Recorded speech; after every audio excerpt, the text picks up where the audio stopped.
आज की horror story कुछ ज्यादा डरावनी होगी, तो वीडियो को आखिरी तक जरूर देखें। तो चलिए वीडियो शुरू करते हैं। चुड़ैल की कहानी हॉरर स्टोरी। यह बात उस समय की है जब मेरी गर्मियों की छुट्टियां चल रही थी। उस समय मैं अपने मामा के गांव छुट्टियां बिताने गया हुआ था। वो गांव बहुत ही सुंदर था और वहां के खेत खलियान और पहाड़ भी काफी सुंदर थे। गांव पहाड़ों के बीच में बसा हुआ था। वहाँ के लोग भी काफी अच्छे थे और मैत्री स्वभाव के थे। दिन में वहाँ पर काफी गर्मी पड़ती थी, पर रात एकदम ठंडी होती थी। मैं और मेरे मामा रात में घर के बाहर ही खाट बिछाकर सोते थे।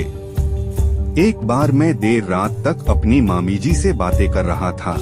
बातों ही बातों में मैं मामी जी से पूछने लगा कि मामी जी, यह बताइए, इस गांव में आपने कोई चुड़ैल गुड़ैल नहीं देखी है क्या? वैसे मैं आपको बता दूं कि मुझे भूत चुड़ैल की कहानियां सुनना काफी दिलचस्प लगता था, पर मेरी मामी जी बोली कि रहने दे, फालतू में उधर जाएगा और रात को ढंग से सो भी नहीं पाएगा। पर मैं भी कहाँ मानने वाला था। मैंने भी जिद पकड़ ली कि कहानी तो आपको सुनानी ही पड़ेगी।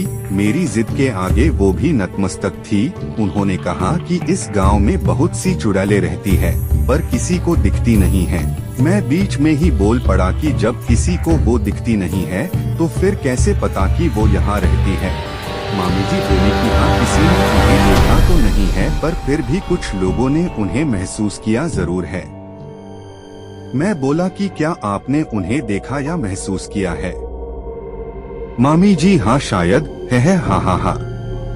मामी जी आप मुझसे मजाक मत करो, अगर आपने देखा है तो बताओ। मैंने उनसे पूछा। उनका जवाब नहीं में था। मुझे उनसे कहानी सुननी थी, पर उन्होंने मुझे कोई कहानी नहीं सुनाई।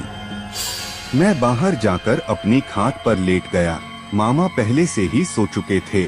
मैं भी सोने की कोशिश कर रहा था, पर ना जाने क्यों मुझे नींद ही नहीं आ रही थी।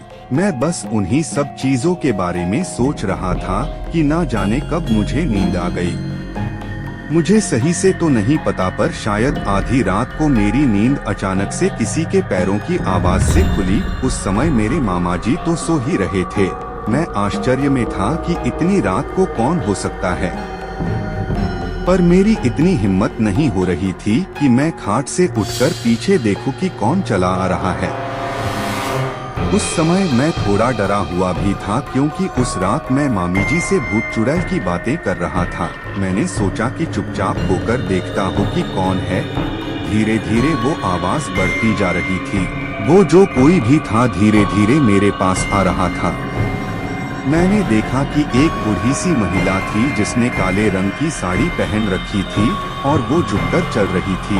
वो मुझसे अब थोड़ा आगे निकल गई और एक जगह जाकर रुक गई। मैं अब भी उसे ही देख रहा था और सोच रहा था कि ये क्यों रुकी है, कि तभी वह पीछे मुड़ी। जहाँ वह रुकी थी वहाँ बल्ब की हल्की सी रोशनी पड़ रही थी। मैंने उसका चेहरा देखा और सच कहूँ तो मैं उसका चेहरा देखकर डर गया। उसकी नाक लंबी थी और उसके चेहरे पर अजीब सी डरावनी हंसी थी। उसकी आंखें ऐसी लग रही थी जैसे वो मुझको ही देख रही है। मैंने अपनी आंखें बंद कर ली और चुपचाप ऐसे दिखाने लगा जैसे मुझे कुछ भी नहीं पता हो। थोड़ी देर बाद मेरे कानों में एक आवाज आई, है तुझे क्या लगता है मुझे नहीं पता चला कि तू मुझे देख रहा है?